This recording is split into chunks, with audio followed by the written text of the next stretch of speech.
볼턴이 소위 말하면 폭로를 계속하고 있더만요. 그러니까 우리가 방송을 했던 이야기들이에요. 사실 알고 보면 미중 무역 전쟁, 시진핑하고 트럼프가 자신들의 권력을 공고히 하기 위한 용도로 했던 거예요. 알고 보면. 그리고 있잖아. 지금도 북한도 대한민국에 저 액션을 하는 이유가 뭐예요? 내부적 불만 달래기도 분명히 있거든. 우리 세게 나간다 이런 것처럼. 그러니까 실제로는 미중 무역 전쟁 하면서는 내부적으로는 뒷공문에서는 트럼프한테 좀 도와달라고. 시진핑한테 트럼프가 재선 도와달라고 이야기했다는 거고. 볼턴의 폭로에 의하면은 저번에 그 트럼프하고 문재인 대통령하고 김정은 위원장이 판문점에서 만났을 때는 사진 찍으려고만 그랬지 진정성 하나도 없었다 이런 거고. 근데 볼턴이 이 새끼 코털부터 뽑아버리고 싶은 게 실제로 하노이 회담을 결렬시킨 장본인이 누군데 볼턴이잖아. 그러니까 그놈이 그놈인 거예요. 어느 쪽 편도 들고 싶지 않아 솔직히 말하면.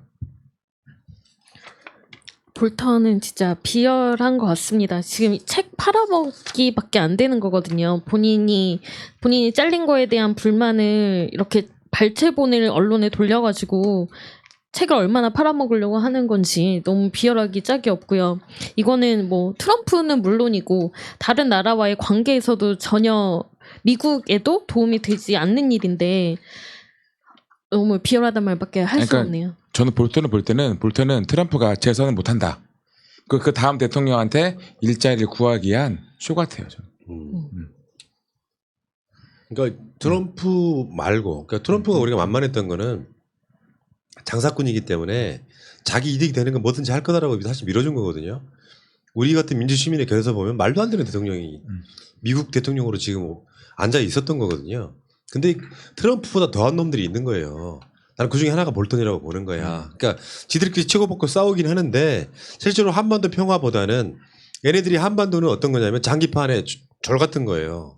지들이 필요할 때마다 여기저기 왔다가 놓으면서 자들이 이익을 취하는 거라고. 그렇죠. 그러니까 지금 이 남북관계 전문가들이 하는 이야기가 미국한테 다소 욕을 먹더라도 대한민국이 지를 땐 질려야 된다는 타이밍이다 지금. 이런 거고 볼턴이 트럼프를 공격하면서 사진 찍으려고 판문점 갔다고 하는 거나 볼턴이 하노이 회담을 결정적으로 틀었던 거나 똑같은 짓거리 한 놈들끼리 싸우고 있는 거야. 나는 어느 쪽 편도 들고 싶지가 않습니다. 그런 면에서.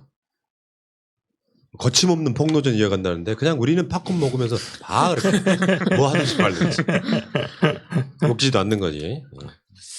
자, 그 이야기도 여기까지 하겠습니다. 그 패스트트랙 관련해 가지고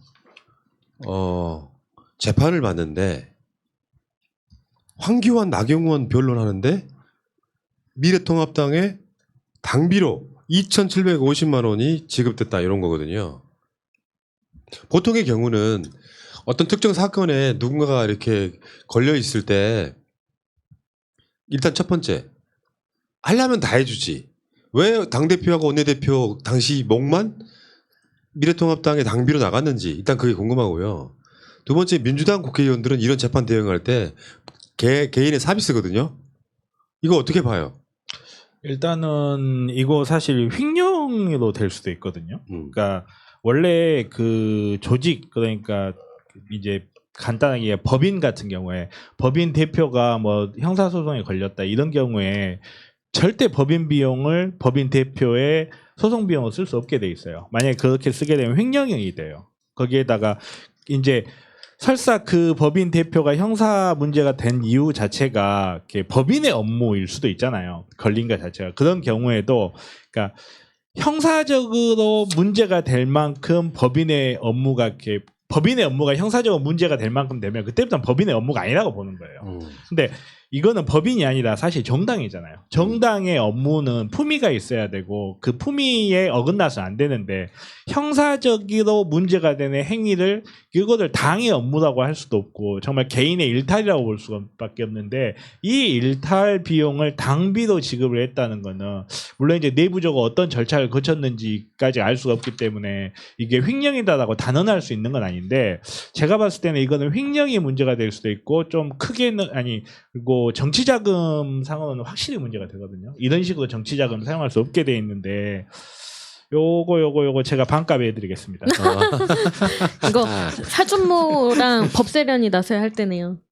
나서서 빨리 그치, 고소해야지. 빨리 고발해줘. 고발해야지. 근데 네. 모든 당에서 나가는 지출은요, 나중에 그 회계가 선거관리위에 있다 승인을 맡아야 하잖아요. 왜냐하면 선거관리 우리 국고 보조금 나온 돈이기 때문에 선관위가 어떻게 판단할지만 대부분 이럴 경우에는 그 회수가 되지 않을까라는 생각이 들거든요.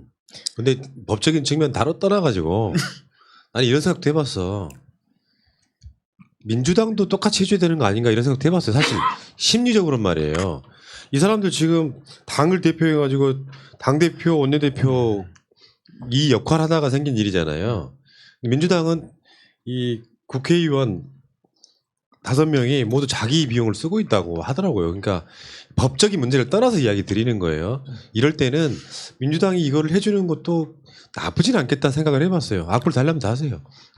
보통 뭐 이런 경우에는 어떻게 되냐면 이렇게 유죄가 예를 들어서 확정이 돼버리면 그 경우에는 법인에서 어떻게 해주기 힘들어요. 법인이나 이렇게 조직에서 어떻게 해주기 힘든데 무죄가 확정이 된 경우에는 이 사람의 행위 자체가 품위가 있었던 거잖아요. 네. 그 법인의 행위로 볼 수 있는. 그리고 그 사람이 형사 소송에 말려들게 된 것 자체가 법인의 업무 혹은 조직의 업무에 관련된 거였으면 무죄가 확정된 뒤에 그 비용을 보전을 해주죠. 네, 그렇게 사후에 보전하는 방식으로 많이 처리를 하거든요. 그렇기 때문에 아마도 이렇게 민주당도 그런 방법을 택하지 않을까 싶어요. 근데 이제 하도 이제 조중동료가 민주당이 뭘 하면 아무리 적법한 행동을 해도 뭐 적절하지가 않니, 정치적으로 올바르지 않니, 막 이런 식으로 나오는 경우가 많아서 그냥 나 모르겠다. 그러니까 내가 내고 말지 그렇게 끝나질 수도 있겠다는 생각이. 이것들 기억하셔야 돼요. 나경원이요. 지역구 돌아다니면서 썼다는 그 유류비 기름값이 어마어마했었어. 간단히 말해서 그게 이제 빼먹기 좋은 어떤 것들이 있었단 말이에요. 그러니까 나경원이랑 황교안을 보면 어마어마한 얌체 같은 느낌 들잖아요. 자기 돈 안 쓴단 말이야. 돈 없는 사람도 아니야. 돈 무지하게 많은 사람들이야. 근데 이런 것들이 건이 걸리면 뭐 이렇게 빼먹고 특혜받고 하는 게 너무 많은 거예요. 돈만 많은 게 아니라 이 사람들 판사 검사 출신들이에요. 법에 대한 지식도 풍부한데 그 자신들은 법 위에 있는 줄 알아. 그게 정말 큰 문제인 것 같아요. 그 변호를 맡긴 곳이 법무법인 클라스더라고요. 그래서 한번 들어가 봤더니 여기에 있는 사람들의 이력이 화려합니다. 어마어마한 곳이요. 정관예우의 끝판왕인 거의 뭐 서울 가정법원장, 감사원장 출신, 각종 부장판사 출신, 뭐 대검 형사부장 출신, 대부분이 판사 출신이더라고요. 감사원장 황찬현 씨도 있고요. 네. 뭐 각종 법원장, 검사장들 엄청 있는. 정변 알죠 여기? 몰라요. 거기 들어가고 싶죠? 몰라요. 반값에 해드리겠습니다. 무조건 반값. 월급을 반값으로? 월급. 근데 아니, 이제 이야기를 왜 갖고 왔냐면은 주호영이 지금 국회 안 들어오고 있잖아요. 네. 그러니까 책임 정치해야 되는 겁니다. 예를 들면 미래통합당, 자유한국당 등의 그 입장에서 보면요. 이렇게 투쟁을 했잖아. 근데 그 투쟁의 결과물이 좋은 게 아니라 나빴잖아요.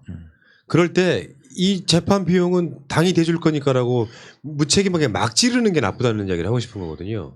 주호영이 지금 국회 안 들어오고 있잖아요. 주호영이 지금 욕 먹을 지점은 사실은 내부적으로 주호영이 어떻게 욕을 먹어야 되냐면 전략 미스로 지금 다 내주게 생겼다잖아.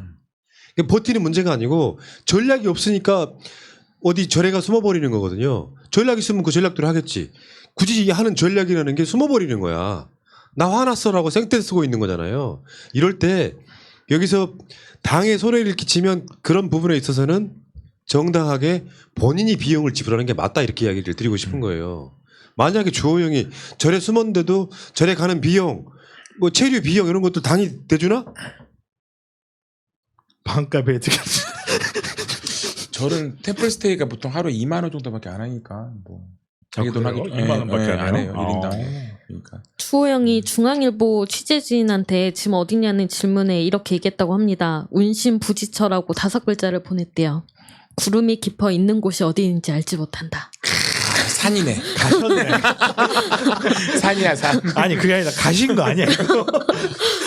가빠이 맞다. 아니 본인도 지금 내가 누구인지 내가 어디 있는지를 모르고 있으신 게 아닌가. 진짜 이분은 큰일 날. 그러니까 역사상 가장 위대하실 수도 있겠다요. 산에서 뭔가 수도를 해보니 인생이 무상하고 권력이 뭔데라는 생각이 들면 갑자기 사퇴. 다리깡으로 머리를 밀고 엄마. 의원직 사퇴하고 불타. 호영스님 남은 관세음보살 이렇게 되지 않나? 역사의 길이 에휴, 남겠네요. 씨. 그 사유라고 하는 것은 저는 이렇게 생각해요. 권력을 갖고 있는 자들은 하기 힘든 거예요. 사유. 쉽게 표현하면 수도하는 거죠. 인생의 어떤 가치, 철학적 가치를 자기 체득해서 뭔가 삶의 원리를 깨닫는다거나 이런 것들이 없는 상태에서 그냥 정치 기술자들이 하는 행위들이에요. 저는 푸나님 말씀에 되게 동의하는 게 정말 이렇게 공부만 했던 사람들이 그런 경우가 많아요. 정답 오답밖에 모르기 때문에 가치 판단의 영역에 있는 것들이라든지 합의하고 이 과정에서 사람들이 말 그대로 커뮤니케이션 해가면서 발전해 나가는 그 변증법적 발전 과정들을 굉장히 무시하고 익숙치가 않으니까 정답하고 오답만 찾다가 자가분열을 일으켜버리는 경우를 진짜 많이 봤거든요. 특히 공부만 하신 분들 중에 그런 분들이 많아요. 이분도 지금 심각한 에러가 지금 뇌에서 뜨고 있지 않나 하는 생각이 좀 들어서 걱정이 좀 됩니다. 근데 우리가 대한민국의 경제 얘기할 때 성장률 얘기를 할 수밖에 없는 것처럼 비용이에요, 비용. 정치적 비용이 저는 개인한테 부과돼야 된다고 생각하는 거예요. 나경원, 황교안이 그 패스트 트랙에서 남는 게 뭐가 있었어요?